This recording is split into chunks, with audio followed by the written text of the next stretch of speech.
La peur de l'échec est l'une des peurs les plus courantes et les plus destructrices. Devant elle, beaucoup d'autres peurs semblent secondaires. La peur du rejet, la peur du regard des autres, la peur du changement, tout cela se cache souvent derrière une racine commune, la peur d'échouer. Elle est même plus puissante que la peur de perdre de l'argent, plus paralysante que la peur de l'inconnu, parce qu'elle attaque directement notre identité. Quand on échoue, on a l'impression que ce n'est pas seulement une action qui rate, mais que c'est nous qui ne valons pas assez. Alors laisse-moi te poser cette question. Combien de projets, d'idées, de rêves as-tu déjà laissé tomber avant même d'avoir essayé, simplement parce que tu avais peur d'échouer? Aujourd'hui, on va décortiquer cette peur en profondeur. Pourquoi elle est si forte, comment elle influence tes choix, et surtout, comment tu peux la transformer en allié pour avancer plus loin que tu ne l'imagines. Partie 1. Définir clairement la peur de l'échec. La peur de l'échec, ce n'est pas juste la crainte de rater un objectif. C'est la conviction intime que l'échec dit quelque chose sur nous. Si je rate, ça veut dire que je ne suis pas assez intelligent, pas assez talentueux, pas assez fort.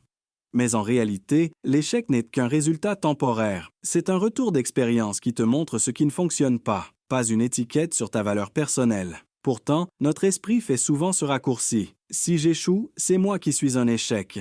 Et c'est là que naît la paralysie.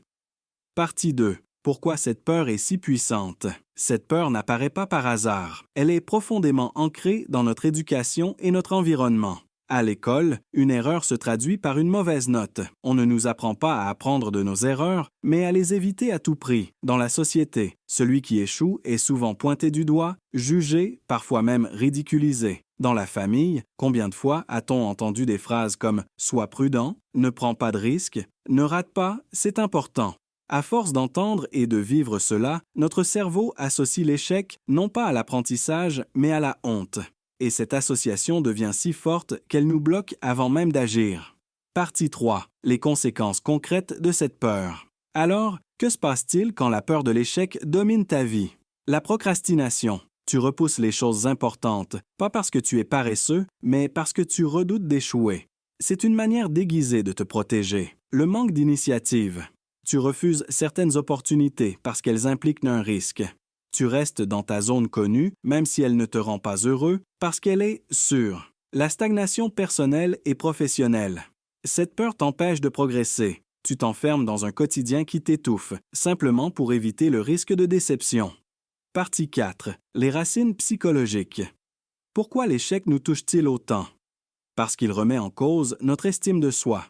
On confond souvent « j'ai échoué » avec « je suis un échec ». Parce qu'il menace notre besoin d'appartenance.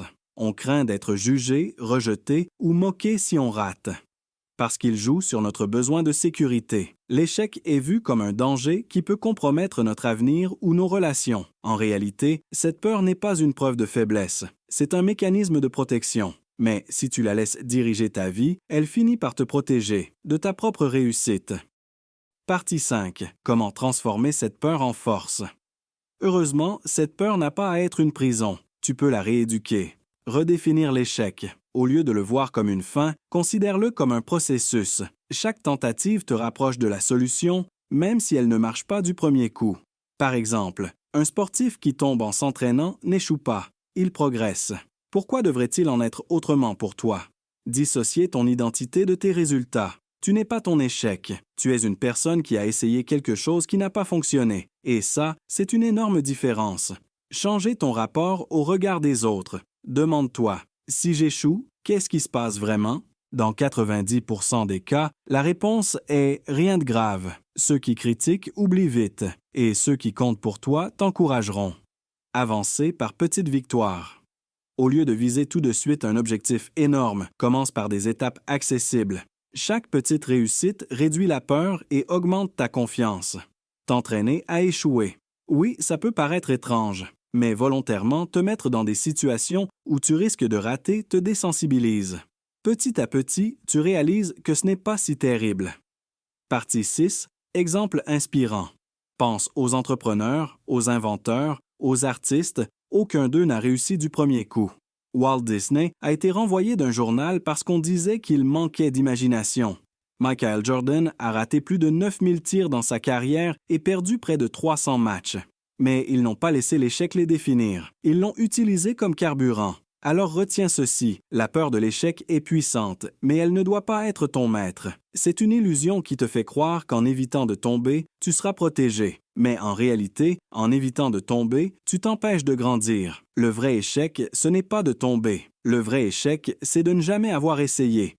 Abonne-toi dès maintenant pour ne rien rater des prochaines vidéos. Ensemble, nous allons dépasser nos peurs, débloquer notre potentiel et bâtir une vie où chaque pas compte, même quand il nous fait trébucher.